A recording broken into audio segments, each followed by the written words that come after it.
पापा और बहन, अजान हो रही है, आज नमाज पढ़ ले। क्या है नमाज में? हम नहीं पढ़ते। तुम खुद जाके नमाज पढ़ लो, बढ़िया ही नमाज पढ़ो। जाओ यहाँ से।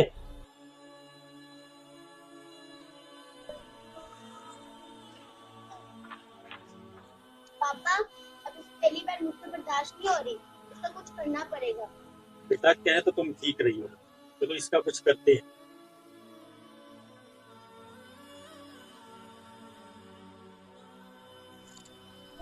इसकी माँ तो मर गई, पर इस मनहूस लड़ी को मेरे पल्ले बांध गई। पापा, ये जहर इसके पानी में मिला के इसका पत्ता तो साफ करो। तुम सही कहती हो। या अल्लाह पाक, मेरी बहन और मेरे पापा को 5 वक्त की नमाज पढ़ने की हिदायत अता फरमा।